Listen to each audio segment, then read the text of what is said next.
पीरे कामिल, Umaira Ahmad का एक मशहूर नॉवेल जो अब आप सुन सकते हैं ऑडियो में भी।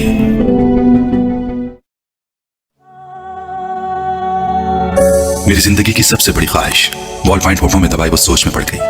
फिर एक लंबा सांस लेते हुए कदरे बेबसी से मुस्कुराई। बहुत मुश्किल है सवाल का जवाब देना। क्यों मुश्किल है? जवेरिया ने उससे पूछा। क्योंकि मेरी बहुत सारी ख्वाहिशात हैं और हर ख्वाहिश मेरे लिए बहुत अहम है, उसने सर झटकते हुए कहा। वो दोनों ऑडिटोरियम के अगले हिस्से में दीवार के साथ जमीन पर टेक लगाए बैठी थीं। एफएससी क्लासेस में आज उनका 8वां दिन था और उस वक्त वो दोनों फ्री पीरियड में ऑडिटोरियम के अगले हिस्से में आकर बैठ गई थीं। नमकीन मूंगफली के दानों को एक एक करके खाते हुए जवेरिया ने उससे पूछा, तुम्हारी जिंदगी की सबसे बड़ी ख्वाहिश क्या है इमामा?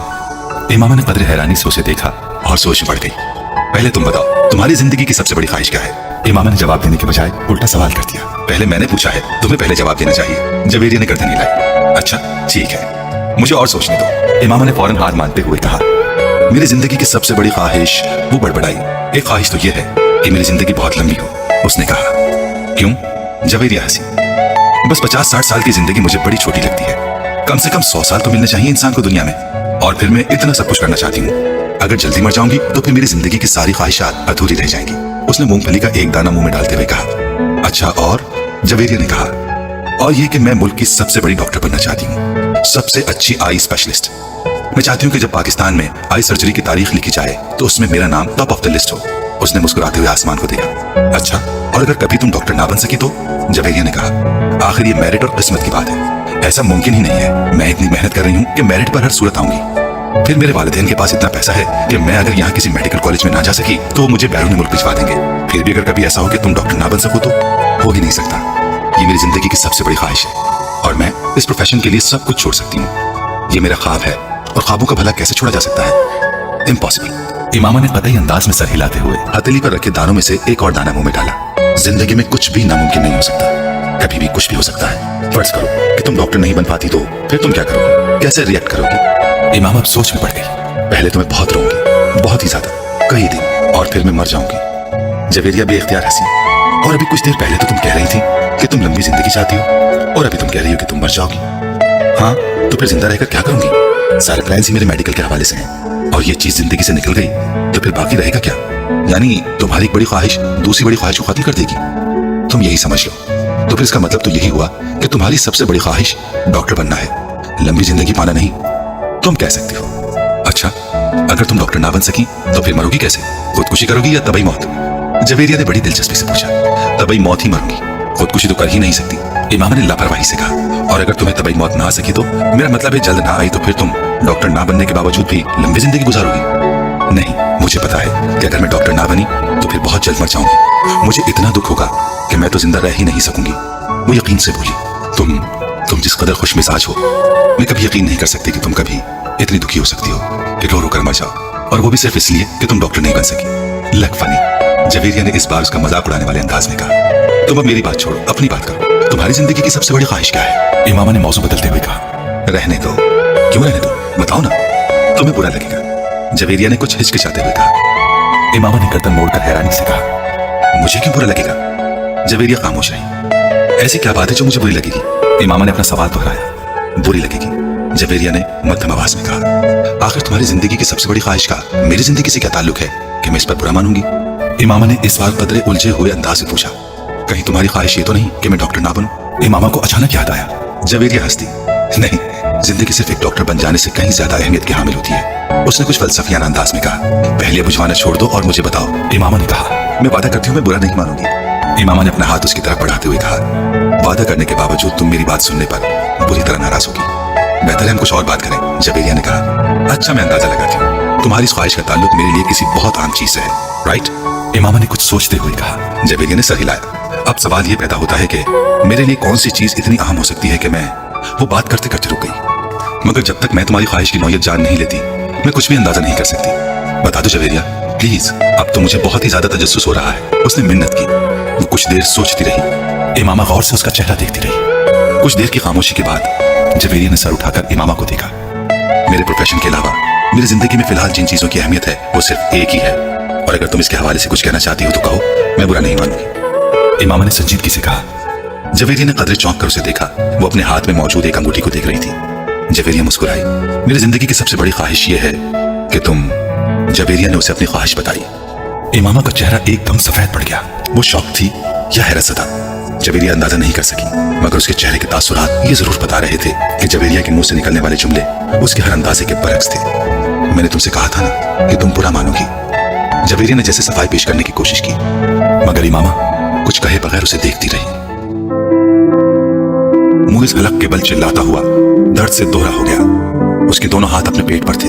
उसके सामने खड़े 12 साल लड़के ने अपनी फटी हुई टी शर्ट की आस्तीन से अपनी नाक से बहता खून साफ किया और हाथ में पकड़े हुए टेनिस रैकेट को एक बार फिर पूरी कुव्वत से मुइज की टांग पर दे मारा। मुइज के हलक से एक बार फिर चीख निकली और वो इस बार सीधा हो गया। कुछ बेयकीनी के आलम में उसने खुद से 2 साल छोटे भाई को देखा, जो अब बगैर किसी लिहाज और मुरब्बत के उसे इस रैकेट से पीट रहा था, जो मुइज कुछ देर पहले उसे पीटने के लिए लेकर आया था। इस हफ्ते में उन दोनों के दरमियान होने वाला ये तीसरा झगड़ा था और तीनों बार झगड़ा शुरू करने वाला उसका छोटा भाई था।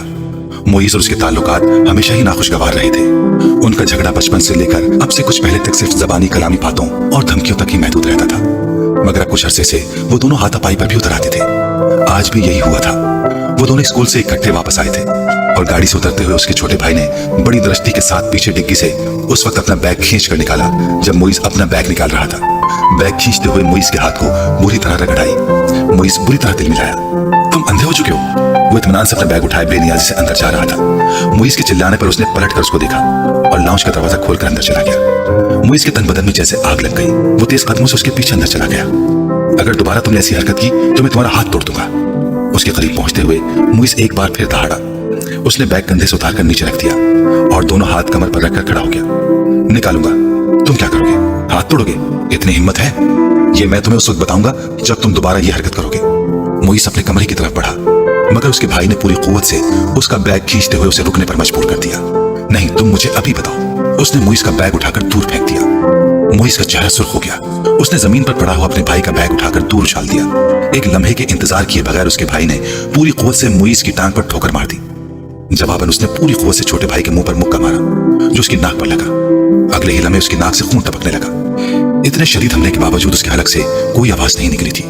उसने मुइज की टाई खींचते हुए उसका गला दबाने की कोशिश की। मुइज ने जवाबन उसकी शर्ट को कॉलर से खींचा। उसे शर्ट के फटने की आवाज आई। उसने पूरी कुव्वत से अपने छोटे भाई के पेट में मुक्का मारा। उसके भाई के हाथ से उसकी टाई निकल गई।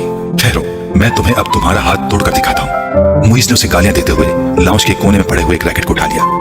अपने छोटे भाई को मारने की कोशिश की, मगर अगले ही लम्हे रैकेट उसके भाई के हाथ में था। उसने पूरी कुव्वत से घुमाकर इतनी बर्क रफ्तारी के साथ उस रैकेट को मुइज के पेट पर मारा कि वो संभल या खुद को बचा भी ना सका। उसने यह बात धीरे उसकी कमर और टांग पर रैकेट बरसा दिए। अंदर से उन दोनों का बड़ा भाई इश्तिहाल के आलम में बाहर लाउंज में आ गया। क्या तकलीफ है तुम दोनों को? घर में आते ही हंगामा शुरू कर देते हो। उसको देखते ही छोटे भाई ने उठा हुआ रैकेट नीचे कर लिया था। और तुम्हें शर्म नहीं आती अपने बड़े भाई को मारते हो? उसकी नजर अब उसके हाथ में पकड़े रैकेट पर गई। नहीं आती। उसने बड़ी ढिठाई के साथ कहते हुए रैकेट एक तरफ उछाल दिया और बड़ी बेखौफी से कुछ फासले पर पड़ा हुआ अपना बैग उठाकर अंदर जाने लगा। मुइज ने बुलंद आवाज में सीढ़ी चढ़ते हुए अपने छोटे भाई से कहा, तुमको इसका खमियाजा भुगतना पड़ेगा। वो अभी तक अपनी टांग सहला रहा था। Sure, why not. एक अजीब सी मुस्कुराहट के साथ सीढ़ियों के आखिरी सिरे पर रुककर उसने मुइज से कहा, अगली बार तुम बैट लेकर आना। टेनिस रैकेट से कुछ मजा नहीं आया। तुम्हारी कोई हड्डी नहीं टूटी। मुइज को इश्तिहाल आ गया, तुम अपनी नाक संभालो, वो यकीनन टूट गई होगी। मुइज गुस्से के आलम में सीढ़ियों को देखता रहा जहां कुछ देर पहले वो खड़ा था। मिसेस समांथा रिचर्ड्स ने दूसरी रॉ में खिड़की के साथ पहली कुर्सी पर बैठे हुए उस लड़के को चौथी बार घूरा। वो उस वक्त भी बड़ी बेनियाजी से खिड़की से बाहर देखने में मसरूफ था। वक्तन फवक्तन वो बाहर से नजरें हटाता, एक नजर मिसेस समांथा को देखता, उसके बाद फिर उसी तरह बाहर झांकने लगता। इस्लामाबाद के एक गैर मुल्की स्कूल में वो आज पहले दिन इस क्लास की बायोलॉजी पढ़ाने के लिए आई थी। वो एक डिप्लोमेट की बीवी थी और कुछ दिन पहले ही इस्लामाबाद अपने शौहर के साथ आई थी। टीचिंग उनका प्रोफेशन था और जिस मुल्क में उनके शौहर की पोस्टिंग हुई वो वहां सिफारत खाने से मुंसलिक स्कूल्स में पढ़ाती रही। इससे पहले बायोलॉजी पढ़ाने वाली टीचर मिसेस मैरिन की स्कीम ऑफ वर्क को ही जारी रखते हुए उन्होंने क्लास के साथ कुछ इब्तिदाई तारुफ और गुफ्तगू के बाद दिल और निजाम दौरान खून की डायग्राम राइटिंग बोर्ड पर बनाते हुए उसे समझाना शुरू किया। डायग्राम की वजाहत करते हुए उन्होंने उस लड़के को खिड़की से बाहर झांकते हुए देखा। पुरानी तकनीक का इस्तेमाल करते हुए अपनी नजरें उस लड़के पर मरकूज रखते हुए उन्होंने अचानक बोलना बंद कर दिया। क्लास में यकदम खामोशी से छा गई। उस लड़के ने सर घुमाकर अंदर देखा। मिसेस समांथा रिचर्ड से उसकी नजरें मिली। मिसेस समांथा मुस्कुराई और एक बार फिर उन्होंने अपना लेक्चर शुरू कर दिया। कुछ देर तक उन्होंने इसी तरह बोलते हुए अपनी नजरें उस लड़के पर रखी जो अब अपने सामने पड़ी नोटबुक पर कुछ लिखने में मसरूफ था। उसके बाद मिसेस समांथा ने अपनी तवज्जो क्लास में मौजूद दूसरे स्टूडेंट्स पर मरकूज कर ली। उनका ख्याल था कि वो खासा शर्मिंदा हो चुका है, दोबारा बाहर नहीं देखेगा। मगर सिर्फ 2 मिनट बाद ही उन्होंने उसे एक बार फिर खिड़की से बाहर मुतवज्जो देखा। वो एक बार फिर बोलते बोलते खामोश हो गई। बिना तवक्कुफ उस लड़के ने गर्दन मोड़कर फिर उनकी तरफ देखा। इस बार मिसेस समांथा मुस्कुराई नहीं, बल्कि कदर संजीदगी से उसे देखते हुए एक बार फिर लेक्चर देना शुरू कर दिया। चंद लम्हे गुजरने के बाद उन्होंने राइटिंग बोर्ड को देखने के बाद दोबारा उस लड़के को देखा तो वो एक बार फिर खिड़की से बाहर कुछ देखने में मसरूफ था। इस बार गैर महसूस तौर पर उनके चेहरे पर कुछ नाराजगी नमूदार हुई और वो कुछ झुंझलाते हुए खामोश हुई। और उनके खामोश होते ही उस लड़के ने खिड़की के बाहर से अपनी नजरें हटाकर उनकी तरफ देखा। इस बार उस लड़के के माथे पर भी कुछ शिकने थी। एक नजर मिसेस समांथा को नागवारी से देखकर वो एक बार फिर खिड़की से बाहर देखने लगा। इसका अंदाजा इस कदर तौहीन आमेज था कि मिसेस समांथा रिचर्ड्स का चेहरा सुर्ख हो गया। सालार, तुम क्या देख रहे हो? उन्होंने सख्ती से पूछा। नथिंग, एक लफ्ज़ी जवाब आया। वो चुपती हुई नजरों से उन्हें देख रहा था। तुम्हें पता है मैं क्या पढ़ा रही हूँ? होप सो, उसने इतने रूड अंदाज में कहा कि समांथा रिचर्ड्स ने एकदम हाथ में पकड़ा हुआ मारकर कैप से बंद करके टेबल पर फेंक दिया। ये बात है तो फिर यहाँ आओ और ये डायग्राम बनाकर इसको लेबल करो। उन्होंने स्पंज के साथ राइटिंग बोर्ड को साफ करते हुए कहा। ये के बाद दीगर लड़के के चेहरे पर कई रंग आए। उन्होंने क्लास में बैठे हुए स्टूडेंट्स को आपस में नजरों का तबादला करते हुए देखा। वो लड़का अब सर्द नजरों के साथ समांथा रिचर्ड्स को देख रहा था। जैसे ही उन्होंने राइटिंग बोर्ड से आखिरी निशान साफ किया, वो अपनी कुर्सी से एक झटके के साथ उठा। तेज कदमों के साथ उसने टेबल पर पड़ा हुआ मार्कर उठाया और बर्क रफ्तारी के साथ राइटिंग बोर्ड पर डायग्राम बनाने लगा। पूरे 2 मिनट 57 सेकंड्स के बाद उसने मार्कर पर कैप लगाकर उसे मेज पर उसी अंदाज में उछाला जिस अंदाज में समांथा रिचर्ड्स ने उछाला था, और समांथा की तरफ देखे बगैर अपनी कुर्सी पर आकर बैठ गया। मिसेस रिचर्ड ने उसे मारकर उछालते या अपनी कुर्सी की तरफ जाते नहीं देखा। वो बेयकीनी के आलम में राइटिंग बोर्ड पर 3 मिनट से भी कम अरसे में बनाए जाने वाली इस लेबल डायग्राम को देख रही थी, जिसे बनाने में उन्होंने 10 मिनट लिए थे और वो उनके डायग्राम से ज्यादा अच्छी थी। वो कहीं भी मामूली सी गलती भी नहीं ढूंढ सकी। कुछ खफीफ सी होते हुए उन्होंने गर्दन मोड़कर एक बार फिर उस लड़के को देखा। वो फिर खिड़की से बाहर देख रहा था। वसीम ने तीसरी बार दरवाजे पर दस्तक दी। इस बार अंदर से इमामा की आवाज आई। कौन है? इमामा, मैं हूं, दरवाजा खोलो। वसीम ने दरवाजे से अपना हाथ हटाते हुए कहा। अंदर खामोशी छा गई। कुछ देर बाद दरवाजे का लॉक खुलने की आवाज सुनाई थी। वसीम ने दरवाजे के हैंडल को घुमाकर दरवाजा खोल दिया। इमामा उसकी जानिब पुश्त किए अपने बेड की तरफ बढ़ी। तुम्हें इस वक्त क्या काम आन पड़ा है मुझसे? आखिर तुमने इतनी जल्दी दरवाजा क्यों बंद कर लिया था? अभी तो 10 बजे हैं। वसीम कमरे में दाखिल होते हुए बोला। बस नींद आ रही थी मुझे। वो बेड पर बैठ गई। वसीम उसका चेहरा देखकर चौंक गया। तुम रो रही थी? बेख्तियार उसके मुंह से निकला। इमामा की आंखें सुर्ख और सूजी हुई थी और वो उसे नजरें चुराने की कोशिश कर रही थी। नहीं, रो नहीं रही थी, बस सर में कुछ दर्द हो रहा था। इमामा ने मुस्कुराने की कोशिश की। वसीम ने उसके पास बैठते हुए उसका हाथ पकड़कर टेम्परेचर चेक करने की कोशिश की। कहीं बुखार तो नहीं है? उसने कुछ तशवीश भरे अंदाज में कहा और फिर हाथ छोड़ दिया। बुखार तो नहीं है, तो फिर तुम कोई टैबलेट ले लेती? मैं ले चुकी हूँ। अच्छा, तुम सो जाओ, मैं बातें करने आया था, मगर अब इस हालत में क्या बातें करूंगा तुमसे? वसीम ने कदम बाहर की तरफ बढ़ाते हुए कहा। इमामा ने उसे रोकने की कोशिश नहीं की। वो खुद भी उठकर उसके पीछे गई और वसीम के बाहर निकलते ही उसने दरवाजे को फिर लॉक कर लिया। बेड पर औंधे मुंह लेटकर उसने तकिए में मुंह छुपा लिया। वो एक बार फिर हिचकियों के साथ रो रही थी। 13 साल का वो लड़का उस वक्त टीवी पर म्यूजिक शो देखने में मसरूफ था जब तैयबा ने अंदर झांका।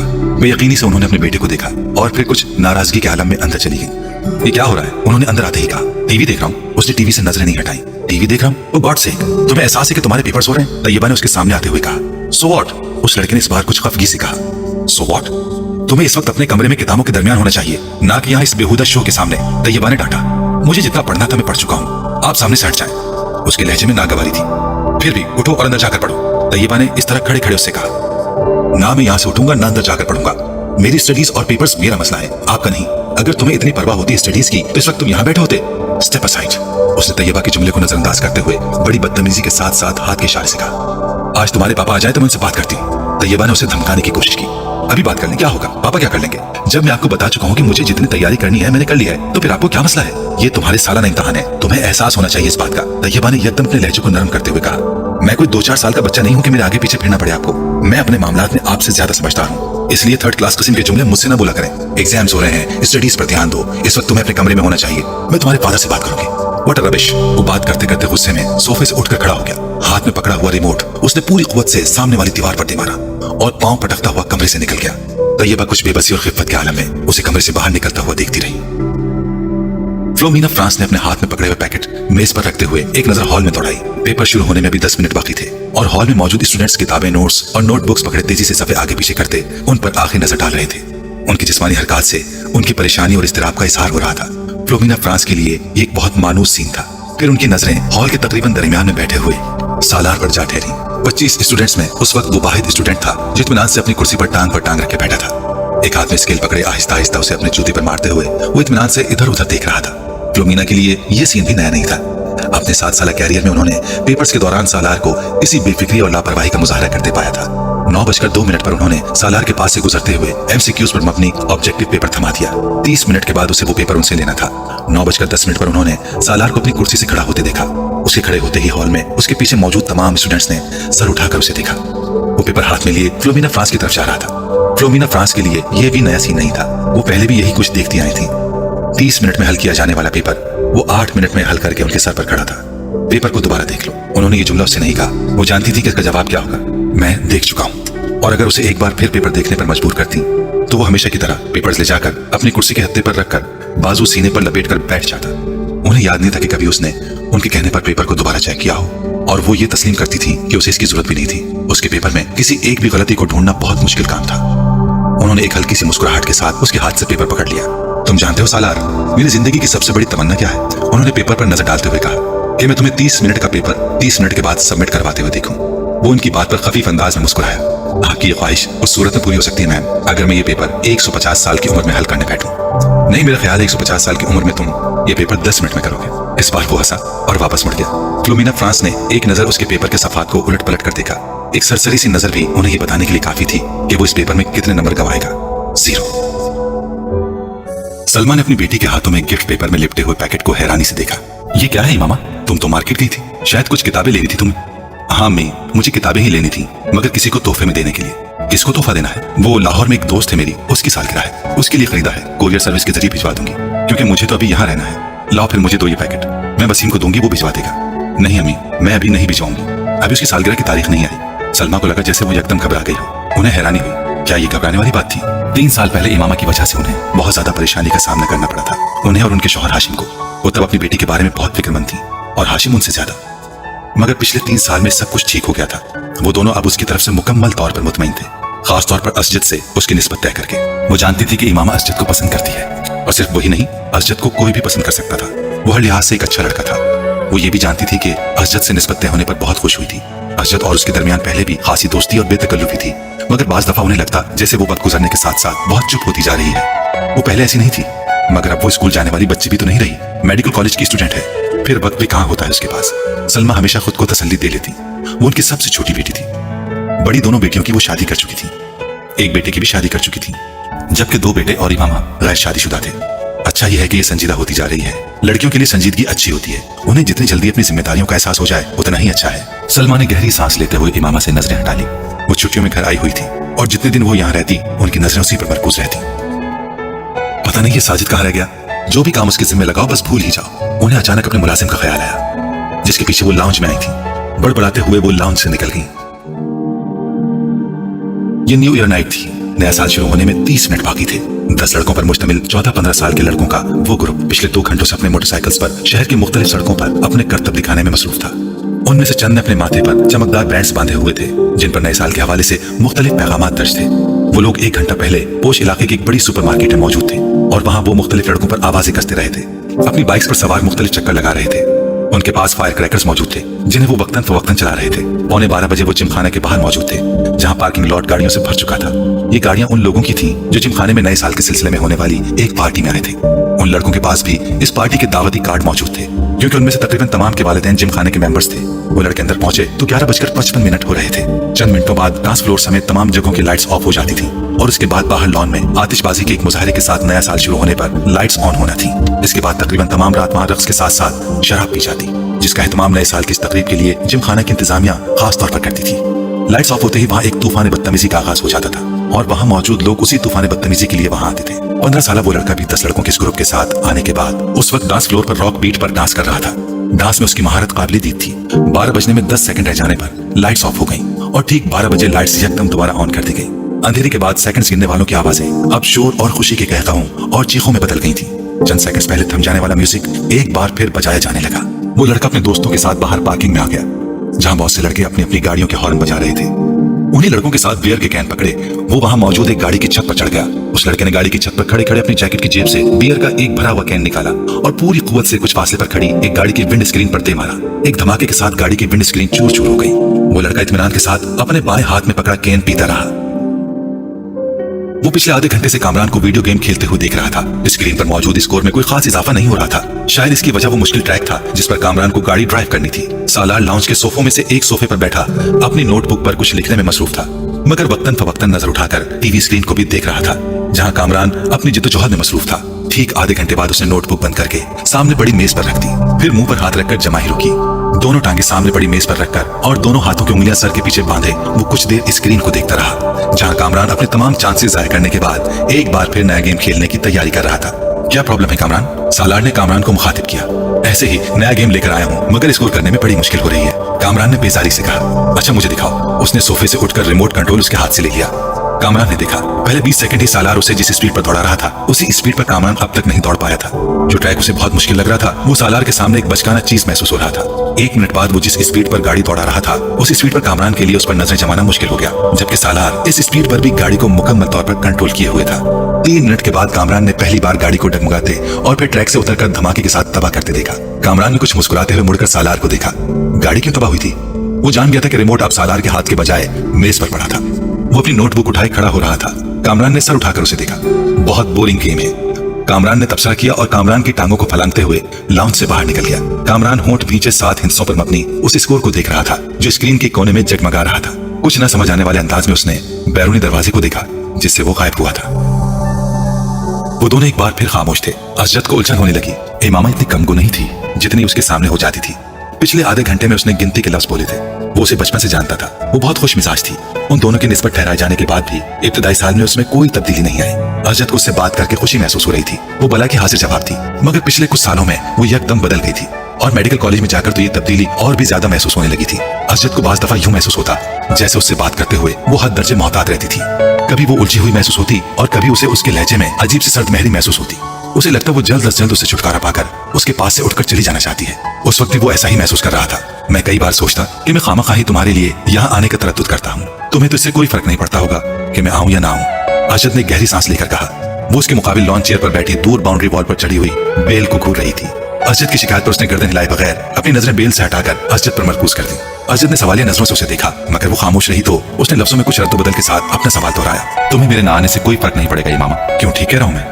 अब मैं क्या कह सकती हूँ इस पर? तुम कम से कम इनकार तो कर सकती हो, मेरी बात को झुठला सकती हो कि ऐसी बात नहीं है, मैं गलत सोच रहा हूँ और ऐसी बात नहीं है। आप गलत सोच रहे हैं, इमामा ने उसकी बात काट कर कहा। उसका लहजा अब भी उतना ही ठंडा और चेहरा उतना ही बेतासुर था जितना पहले था।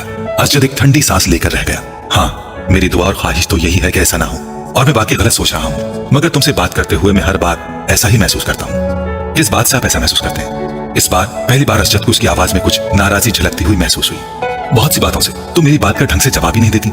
हालांकि मैं अपनी बात का ढंग से जवाब देने की भरपूर कोशिश करती हूँ, लेकिन अब अगर आपको मेरे जवाब पसंद ना आए तो मैं क्या कर सकती हूँ? अशरत को इस बार बात करते हुए वो कुछ मजीद खफा महसूस हुई। मैंने ये कब कहा कि मुझे तुम्हारे जवाब पसंद नहीं आए? मैं तो सिर्फ ये कह रहा हूँ कि मेरी हर बात के जवाब में तुम्हारे पास हाँ और नहीं के अलावा कुछ नहीं होता। बार दफा मुझे लगता है कि मैं अपने आप से बातें कर रहा हूँ। अगर आप मुझसे ये पूछेंगे कि तुम ठीक हो तो मैं उसका जवाब हाँ या नहीं में ही दूंगी। हाँ और नहीं के अलावा इस सवाल का जवाब किसी तकरीर से दिया जा सकता है तो आप मुझे वो दे दें, मैं कर दूंगी। वो बिल्कुल संजीदा थी। हाँ और नहीं के साथ भी तो कुछ कहा जा सकता है, और कुछ नहीं तो जवाबन मेरा हाल ही पूछ सकती हो। मैं आपका क्या हाल पूछूं? जाहिर है अगर आप मेरे घर आए हैं, मेरे सामने बैठे मुझसे बातें कर रहे हैं, तो इसका वाज़ेह मतलब तो यही है कि आप ठीक हैं, वरना आप इस वक्त अपने घर के बिस्तर पर पड़े होते। ये फॉर्मेलिटी होती है मामा। अरे आप जानते नहीं, मैं फॉर्मेलिटीज पर यकीन नहीं रखती। आप भी मुझसे मेरा हाल ना पूछा करें, मैं बिल्कुल माइंड नहीं करूंगी। अशरत जैसे लाजवाब हो गया। ठीक है, फॉर्मेलिटीज को छोड़ो, बंदा कोई और बात कर लेता है, कुछ डिस्कस कर लेता है, अपनी मसरूफियात के बारे में ही कुछ बता देता है। अशरत, मैं आपसे क्या डिस्कस करूं? आप बिजनेस करते हैं, मैं मेडिकल स्टूडेंट हूं। आपसे मैं क्या पूछूं? स्टॉक मार्केट की पोजीशन, ट्रेंड बुलिश था या बियरिश, इंडेक्स में कितने पॉइंट्स का इजाफा हुआ, या अगली कंसाइनमेंट कहां भेज रहे हैं, इस बार गवर्नमेंट ने आपको कितनी रिबेट दी? उसका लहजा अब भी उतना ही सर था। या आपसे एनाटॉमी डिस्कस करूं, कौन से अवामिल इंसान के जिगर को मुतासिर करते हैं, बाईपास सर्जरी में इस साल कौन सी नई टेक्निक इस्तेमाल की गई है, दिल की धड़कन बहाल करने के लिए कितने से कितने वोल्ट का इलेक्ट्रिक शॉक दिया जा सकता है। तो हम दोनों की मसरूफियात तो ये हैं। अब इनके बारे में डिस्कशन से आप और मैं मोहब्बत और बेतकल्लुफी की कौन सी नई मंजिलें तय करेंगे? वो मेरी समझ से बाहर है। अशरत का चेहरा सुर्ख हो गया। अब वो इस लम्हे को कोस रहा था जब उसने इमामा से शिकायत की थी। और भी तो मसरूफियात होती है इंसान की। अशरत ने कदरे कमजोर लहजे में कहा। नहीं, पढ़ाई के अलावा मेरी तो और कोई मसरूफियात नहीं है। इमामा ने कतईयत से सर हिलाते हुए कहा। पहले भी तो हम दोनों आपस में बहुत सी बातें करते थे। इमामा ने उसकी बात काट दी। पहले की बात छोड़ें, अब मैं वक्त जाया करना अफोर्ड नहीं कर सकती। हैरत मुझे आप पर हो रही है कि आप बिजनेसमैन होकर इतनी इमेच्योर और इमोशनल सोच रखते हैं। आपको तो खुद बहुत प्रैक्टिकल होना चाहिए। अशरत कुछ न बोल सका। हम दोनों के दरमियान जो रिश्ता है वो हम दोनों जानते हैं। अब अगर आप मेरी प्रैक्टिकल अप्रोच को बेइल्तिफाती, बेनियासी, नाराजी समझें तो मैं क्या कर सकती हूँ? मैं आपके साथ यहाँ बैठी हूँ तो इसका मतलब यही है कि मैं इस रिश्ते को अहमियत देती हूँ, वरना कोई अजनबी तो इस तरह यहाँ मेरे साथ बैठकर चाय नहीं पी सकता। वो एक लम्हे के लिए रुकी। और जहाँ तक इस बात का ताल्लुक है कि आपके आने या ना आने से मुझे कोई फर्क पड़ेगा या नहीं, हकीकत यह है कि हम दोनों ही बहुत मसरूफ रहते हैं। हम मॉडर्न एज की पैदावार हैं। ना मैं कोई हीर हूँ और ना आप रांझे के कबीले से ताल्लुक रखते हैं कि मेरे लिए घंटों ये फरीजा सर अंजाम दें। सच यही है कि फर्क बाकी नहीं पड़ता कि हम दोनों मिलें या ना मिलें, बातें करें या ना करें, हमारा रिश्ता वही रहेगा जो अब है। या आपको लगता है इसमें कोई तब्दीली आ सकती है? अगर असजद के माथे पर पसीना नहीं आया था तो इसकी वाहिद वजह दिसंबर का महीना था। उन दोनों की उम्र में 8 साल का फर्क था, मगर उस वक्त पहली बार असजद को यह फर्क 18 साल का महसूस हुआ। वो उसे अपने आप से 18 साल बड़ी लगने लगी थी। 2 हफ्ते पहले वो 19 की हुई थी, मगर इस वक्त असजद को लग रहा था जैसे वो टीन एज से सीधी अधेड़ उम्र में चली गई थी। वो खुद एक बार फिर ब्रिटेन में आ गया था। टांग पर टांग रखते असजद के चेहरे पर नजर जमाए उसी बेतासुर अंदाज में उसके जवाब की मुंतजिर थी। असजद ने कुर्सी के हत्थे पर टिके उसके हाथ में मंगनी की अंगूठी को देखा और खनकार कर अपना गला साफ करने की कोशिश की। तुम बिल्कुल ठीक कह रही हो, मैं सिर्फ इसलिए डिस्कशन की बात कर रहा था कि हमारे दरमियान अंडरस्टैंडिंग डेवलप हो सके। असजद, मैं आपको बहुत अच्छी तरह समझती और जानती हूँ, और ये जानकर मुझे बहुत अफसोस हुआ कि आप समझते हैं कि हमारे दरमियान अभी भी किसी अंडरस्टैंडिंग को डेवलप करने की जरूरत है। मेरा ख्याल था हम दोनों के दरमियान अच्छी खासी अंडरस्टैंडिंग है। वो असजद का दिन नहीं था। असजद ने एतराफ किया, और अगर आपको ख्याल है कि एनाटॉमी और बिजनेस को डिस्कस करके हम कोई अंडरस्टैंडिंग डेवलप कर लेंगे तो ठीक है, आइंदा हम यही डिस्कस कर लिया करेंगे। इमामा के लहजे में लापरवाही का अंसर था। तुमको मेरी बात बुरी लगी है? बिल्कुल भी नहीं, मैं क्यों बुरा मानूंगी? उसके लहजे में मौजूद हैरत के अंसर ने असजद को मजीद शर्मिंदा कर दिया। शायद मैंने गलत बात की है, शायद नहीं यकीनन। उसने तीनों लफ्जों पर बारी बारी जोर देते हुए कहा, तुम जानती हो मेरे नजदीक रिश्ता कितनी अहमियत का हामिल है। मेरे बहुत से ख्वाब हैं इस रिश्ते के हवाले से, तुम्हारे हवाले से। असजद ने गहरा सांस लेकर कहा। इमामा बेतासुर चेहरे के साथ उसी बेल को देख रही थी। शायद इसलिए मैं जरूरत से ज्यादा एहसास हो जाता हूँ। मुझे इस रिश्ते के हवाले से कोई खौफ नहीं है। मैं जानता हूँ ये रिश्ता हम दोनों की मर्जी से हुआ है। वो उसके चेहरे पर नजरें जमाए बड़े जज्ब से कह रहा था, और एकदम ही उसे एक बार फिर यह एहसास होने लगा था जैसे वो वहां मौजूद नहीं थी, उसकी बात नहीं सुन रही थी। असजद को लगा वो एक बार फिर खुद से बातें कर रहा था। एक बहुत बड़ी कोठी के अगब में मौजूद टैक्सी से म्यूजिक की आवाजें बाहर लॉन तक आ रही थी। बाहर मौजूद कोई भी शख्स टैक्सी के अंदर मौजूद लोगों की कुव्वत बर्दाश्त पर हैरानी का इजहार कर सकता था, लेकिन वो टैक्सी के अंदर मौजूद लोगों की हालत देख लेता तो वो उस हैरान कुन कुव्वत बर्दाश्त की वजह जान जाता। टैक्सी में मौजूद 6 लड़के जिस हालत में थे, उस हालत में उससे ज्यादा तेज और बुलंद म्यूजिक भी उन पर असरअंदाज ना हो सकता था। और जहां तक 7वें लड़के का ताल्लुक था तो वो ऐसी किसी चीज से मुतासिर नहीं होता था। एनेक्सी का वो कमरा उस वक्त धुएं के मरगोलों और अजीब किस्म की बू से भरा हुआ था। कालीन पर एक मशहूर रेस्टोरेंट से लाए गए खानों के खुले हुए डब्बे और डिस्पोजेबल प्लेट्स, चमचे भी पड़े थे। कालीन पर खाने पीने की बची कुछ चीजें और हड्डियां भी इधर उधर फेंकी गई थी। सॉफ्ट ड्रिंक की प्लास्टिक की बोतलें भी इधर उधर लुढ़क रही थी। केचप की बोतलों से निकलने वाली केचप कालीन को कुछ और बदनुमा बना रही थी। वो 7 लड़के उसी कालीन पर एक दूसरे से कुछ फासले पर विराजमान थे। उनके सामने कालीन पर बियर के खाली कैंस का एक ढेर भी लगा हुआ था, और तफरीह का यह सिलसिला वहीं तक नहीं रुका था। उस वक्त वो इन ड्रग्स को इस्तेमाल करने में मसरूफ थे जिनका इंतजाम उनमें से किसी एक ने किया था। पिछले 2 माह में वो तीसरी बार इस एडवेंचर के लिए इकट्ठे हुए थे, और 3 मौके पर वो 4 मुख्तलिफ किस्म के ड्रग्स इस्तेमाल कर चुके थे। पहली बार उन्होंने वो ड्रग इस्तेमाल की थी जो उनमें से एक को अपने बाप की तराज से मिली थी। दूसरी बार उन्होंने जो ड्रग्स इस्तेमाल की थी वो उन्होंने अपने एक स्कूल फेलोज के तवस्सुत से इस्लामाबाद के एक क्लब से खरीदी थी। और इस बार वो जो ड्रग इस्तेमाल कर रहे थे वो उन्होंने एक ट्रिप पर रावलपिंडी की एक मार्केट में अफगान से खरीदी थी। तीनों मौकों पर उन्होंने उन ड्रग्स के साथ अल्कोहल का इस्तेमाल किया था, जिसका हुसूल उनके लिए मुश्किल नहीं था। उस वक्त भी उन 7 लड़कों में से 6 लड़के पूरी तरह नशे में थे। उनमें से एक अभी भी कांपते हाथों के साथ ड्रग्स को सूंघने की कोशिश कर रहा था, जबकि 2 लड़के सिगरेट पीते हुए बाकी लड़कों के साथ टूटी फूटी गुफ्तगू कर रहे थे। सिर्फ 7वां लड़का मुकम्मल तौर पर होश में था। उस लड़के का चेहरा पिंपल से भरा हुआ था, और उसके गले में मौजूद एक सियाह डोरी में 3-4 तांबे की अजीब सी शक्लों के जेवरात पुरोए हुए थे। एल्विस प्रेस्ली स्टाइल से कॉलर वाली एक चेकदार डार्क ब्लू शर्ट के साथ एक बेहुदा सी सुरमई जींस पहने हुए था, जिसके दोनों घुटनों पर मेडोना का चेहरा पेंट किया गया था। उसने आंखें खोलकर अपने दाएं तरफ मौजूद लड़कों पर एक उचटती नजर डाली। उसकी आंखें सुर्ख हो रही थीं, मगर उस सुर्खी के बावजूद ऐसा कोई तासुर नहीं दे रही थी कि वो बाकी लड़कों की तरह मुकम्मल तौर पर नशे की गिरफ्त में था। चंद मिनट उन्हें देखने के बाद उसने सीधे होते हुए डिबिया में मौजूद बाकी ड्रग्स कोन में डाल दी और एक छोटे से स्ट्रॉ के साथ उसे सूंघने लगा। काफी देर बाद उसने स्ट्रॉ को एक तरफ फेंक दिया और अपने हाथ की पोर पर थोड़ी सी ड्रग रखकर जबान की नोक के साथ कुछ दिलचस्पी, तजस्सुस मगर एहतियात के साथ उसे चखा। दूसरे ही लम्हे उसने बर्क रफ्तारी के साथ अपने बाएं जानिब थूका। ड्रग यकीनन बहुत अच्छी क्वालिटी की थी। उसकी आंखें अब पहले से ज्यादा सुर्ख हो रही थी, मगर अभी भी वो अपने होश हवास में था। उसके चेहरे के तासुरात से अंदाजा हो रहा था कि वो अपनी सरगर्मी से कुछ ज्यादा महसूस नहीं हुआ। 1-2 मिनट के बाद उसने अपने पास कालीन पर पड़े हुए बेयर के केन से चंद घूंट लेते हुए ड्रग्स के जायके को साफ करने की कोशिश की। केन रखने के बाद वो चंद मिनट तक कोन में मौजूद ड्रग्स को देखता रहा। दूसरे 6 लड़के उस वक्त नशे में पूरी तरह धुत कारपेट पर औंधे सीधे पड़े थे, मगर वो अब भी उसी तरह बैठा केन में मौजूद बेयर के घूंट लेते हुए पुरसोच अंदाज में उन सबको देखता रहा। उसकी आंखें अब मुतव्वरिम हो रही थी, मगर उन्हें मौजूद चमक बता रही थी कि वो अभी भी मुकम्मल तौर पर नशे में नहीं है। ये उसके साथ तीसरी बार हुआ था। पहली 2 बार ड्रग्स इस्तेमाल करने के बाद वो इसी तरह बैठा रहा था, जबकि उसके दोस्त बहुत जल्द नशे में धुत हुए थे। रात के पिछले पहर वो इन लोगों को इसी हालत में छोड़कर खुद घर आ गया था। आज भी वो यही करना चाहता था। कमरे के अंदर मौजूद ड्रग की बू से अब पहली बार वो उलझने लगा। उसने खड़े होने की कोशिश की और वो लड़खड़ाया। अपनी लड़खड़ाहट पर काबू पाते हुए वो सीधा खड़ा हो गया। नीचे झुककर उसने कारपेट से की रिंग, वॉलेट और क्रेडिट कार्ड उठाए। फिर आगे बढ़कर उसने स्टीरियो को बंद कर दिया। अपनी मुतवर्रिम और सुर्ख आंखों से उसने कमरे में एक नजर दौड़ाई, यूं जैसे वो कोई चीज याद करने की कोशिश कर रहा हो। फिर वो कमरे के दरवाजे की तरफ बढ़ गया। एक बार फिर नीचे बैठकर उसने जॉकर्स पहने, उनके तस्मों को टखनों के गिर्द लपेटकर गिरा बांधी। फिर दरवाजे का लॉक खोलकर वो बाहर निकल गया। रोशनी से एकदम वो कॉरिडोर की तारीकी में आ गया था। अंधेरे में अपना रास्ता ढूंढते हुए वो एनेक्सी के बैरूनी दरवाजे को खोलता हुआ बाहर लॉन में आ गया। एनेक्सी की सीढ़ियां उतरते हुए अपनी नाक से कोई चीज बहती महसूस हुई। बायां हाथ उठाकर उसने अपने ऊपरी होंठ पर रखा। उसकी उंगलियां चिपचिपाने लगी थी। उसने हाथ उठाते हुए अपनी उंगलियों को एनेक्सी की बैरूनी लाइट की रोशनी में देखा। उसकी पोरों पर खून के कतरे लगे हुए थे। उसने अपने ट्राउजर की जेब टटोलते हुए अंदर से एक रुमाल बरामद किया और अपनी पोरों पर लगा खून साफ किया। उसके बाद उसी रुमाल के साथ उसने अपनी नाक से चमकने वाला खून साफ किया। उसे अपने हलक में कोई चीज चुभती हुई महसूस हुई। उसने खनकार कर अपना गला साफ करने की कोशिश की। उसे अब अपने सीने में घुटन का एहसास होने लगा। चंद गहरी सांस लेकर उसने घुटन को कम करने की कोशिश की। वहीं खड़े खड़े उसने 2-3 बार नीचे थूका और एक बार फिर सीढ़ियां उतरने के लिए कदम बढ़ाया। वो एकदम ठिठक कर रह गया। उसकी नाक में अजीब सी सनसनाहट हुई और फिर एकदम कोई चीज पूरी कुव्वत से बहने लगी। वो बेख्तियार कमर के बल झुक गया। एक धार की सूरत में उसकी नाक से निकलने वाला खून सीढ़ियों पर गिरने लगा था। मार्बल पर फिसलता हुआ खून वो उसे देखता रहा। गोल्फ क्लब में तकरीबन तकसीम इनामात मुनक्किद की जा रही थी। 16 साल सालार सिकंदर भी अंडर 16 की कैटेगरी में 7 अंडर पार के स्कोर के साथ पहली पोजीशन की ट्रॉफी वसूल करने के लिए मौजूद था। सिकंदर उस्मान ने सालार सिकंदर का नाम पुकारे जाने पर तालियां बजाते हुए उस ट्रॉफी कैबिनेट के बारे में सोचा, जिसमें इस साल उन्हें कुछ मजीद तब्दीलियां करवानी पड़ेंगी। सालार को मिलने वाली शील्ड्स और ट्रॉफीज की तादाद इस साल भी पिछले सालों जैसी ही थी। उनके तमाम बच्चे ही पढ़ाई में बहुत अच्छे थे, मगर सालार सिकंदर बाकी सबसे मुख्तलिफ था। ट्रॉफीज, शील्ड्स और सर्टिफिकेट्स के मामले में वो सिकंदर उस्मान के बाकी बच्चों से बहुत आगे था। 150 IQ लेवल के हामिल उस बच्चे का मुकाबला करना उनमें से किसी के लिए भी मुमकिन था भी नहीं। फखरी अंदाज में तालियां बजाते हुए सिकंदर उस्मान ने दाएं तरफ बैठी अपनी बीवी से सरगोशी में कहा, ये गोल्फ में उसकी 13वीं और इस साल की चौथी ट्रॉफी है।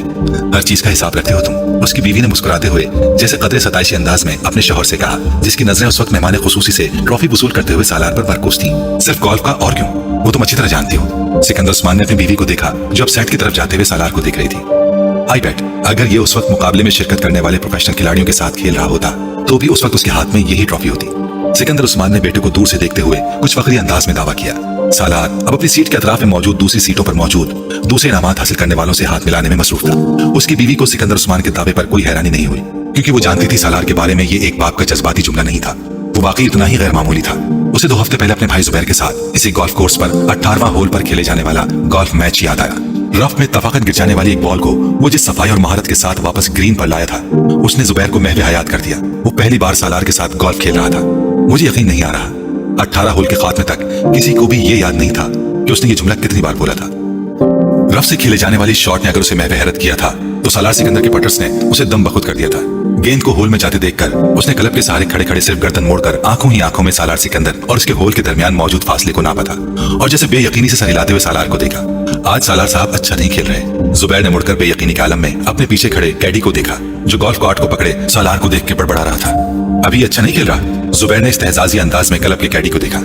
हाँ साहब, वरना बॉल कभी रफ में ना जाती। कैडी ने बड़े मामूली अंदाज में उन्हें बताया, आप आज यहाँ पहली बार खेल रहे हैं और सालार साहब पिछले 7 साल से यहाँ खेल रहे हैं। मैं इसीलिए कह रहा हूँ कि आज वो अच्छा नहीं खेल रहे। कैडी ने जुबैर की मालूमात में इजाफा किया और जुबैर ने अपनी बहन को देखा जो फखरी अंदाज में मुस्कुरा रही थी।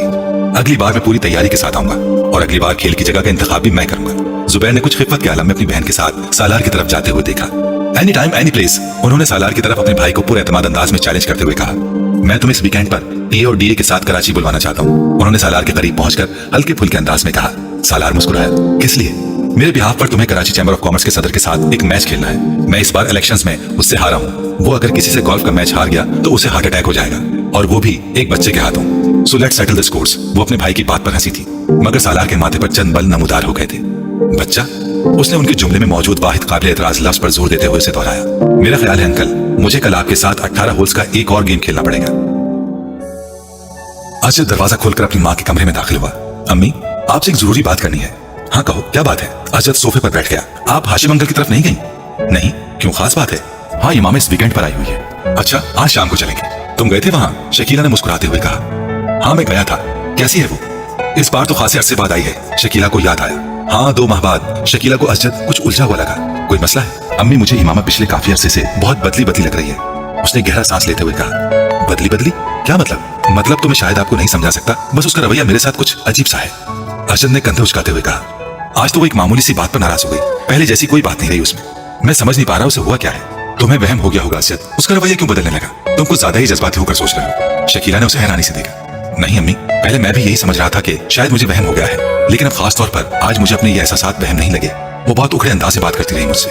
तुम्हारा क्या ख्याल है, उसका रवैया क्यों बदल गया है? शकीला ने ब्रश मेज पर रखते हुए कहा, ये तो मुझे नहीं पता। तुमने पूछा उससे? एक बार नहीं कई बार। फिर हर बार आपकी तरह वो भी यही कहती है कि मुझे गलतफहमी हो गई है। उसने कंधे उचकाते हुए कहा। कभी कहती है स्टडीज की वजह से ऐसा है, कभी कहती है कि अब वो मैच्योर हो गई है इसलिए। ये ऐसी कोई गलत बात तो नहीं है, हो सकता है वाकई ये बात हो। शकीला ने कुछ सोचते हुए कहा, अम्मी बात संजीदगी की नहीं है, मुझे लगता है वो मुझसे कतराने लगी है। असद ने कहा, तुम फजूल बातें कर रहे हो असद, मैं नहीं समझती कि ऐसी कोई बात होगी। वैसे भी तुम दोनों तो बचपन से एक दूसरे को जानते हो, एक दूसरे की आदत से वाकिफ हो। शकीला को बेटे के खदशात बिल्कुल बेमानी लगे। जाहिर है उम्र के साथ साथ कुछ तब्दीलियां आ ही जाती हैं। अब बच्चे तो नहीं रहे हो तुम लोग, तो मामूली मामूली बात पर परेशान होने की आदत छोड़ दो।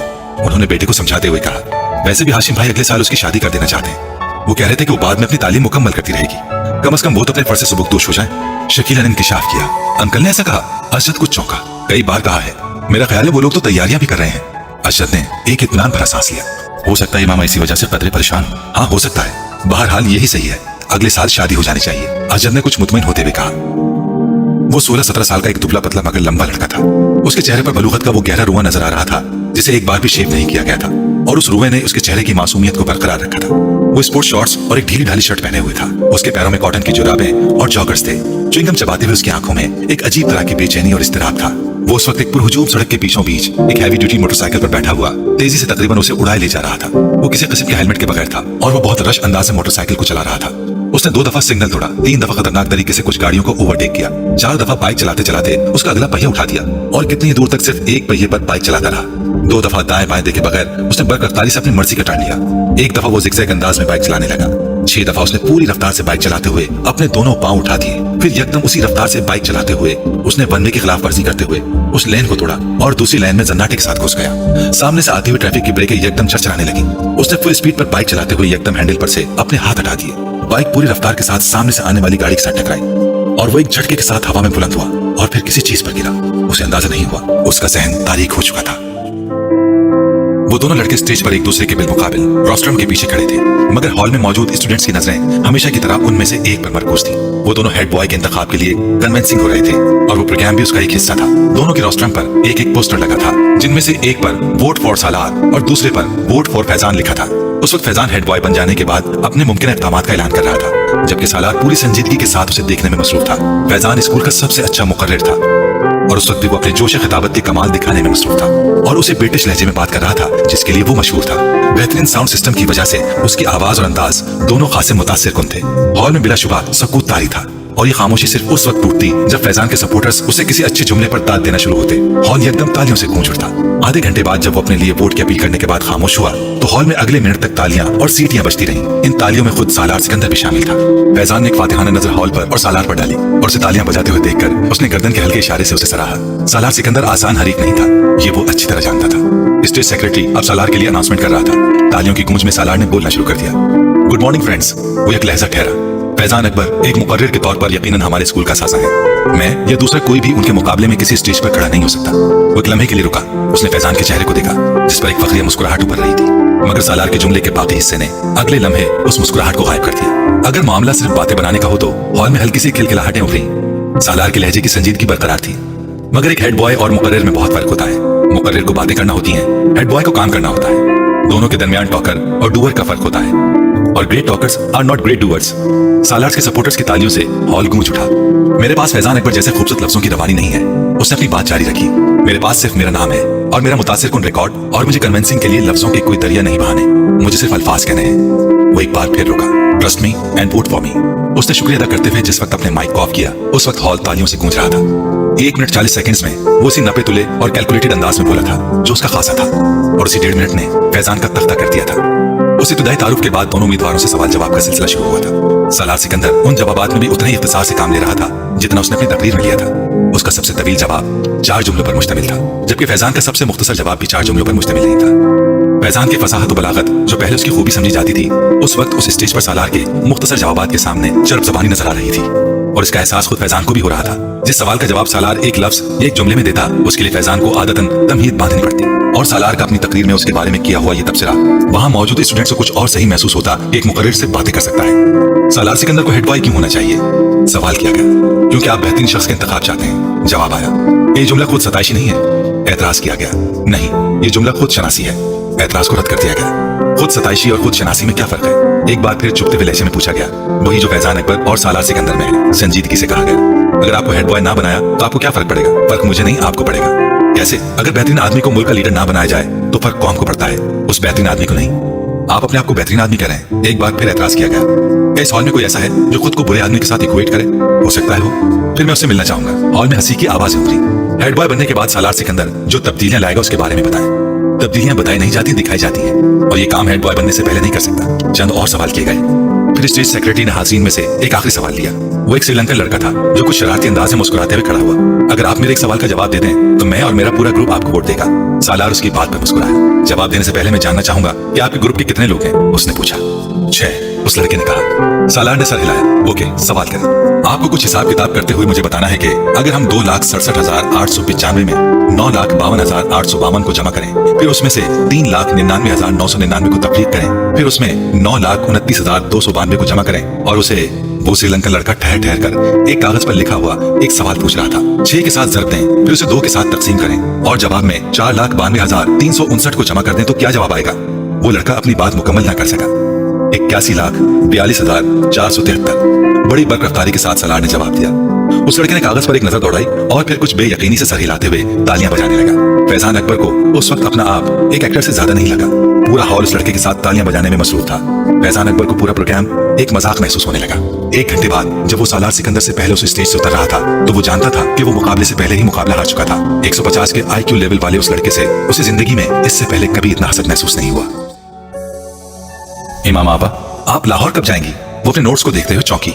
सर उठाकर उसने साद को देखा। वो साइकिल की रफ्तार को अब बिल्कुल आहिस्ता किए उसके गिर्द चक्कर लगा रहा था। कल? क्यों? तुम क्यों पूछ रहे हो? इमामा ने अपनी फाइल बंद करते हुए कहा। जब आप चली जाती हैं तो मैं आपको बहुत मिस करता हूँ। वो बोला। क्यों? इमामा ने मुस्कुराते हुए पूछा। क्योंकि आप मुझे बहुत अच्छी लगती हैं और आप मेरे लिए बहुत से खिलौने लाती हैं और आप मुझे सैर करवाने ले जाती हैं और आप मेरे साथ खेलती हैं, इसलिए। उसने तफसीली जवाब दिया। आप मुझे अपने साथ लाहौर नहीं ले जा सकती? इमामा अंदाजा नहीं कर सकी ये तजवीज थी या सवाल। मैं कैसे ले जा सकती हूँ? मैं तो खुद हॉस्टल में रहती हूँ, तुम कैसे रहोगे वहाँ? इमामा ने जवाब दिया।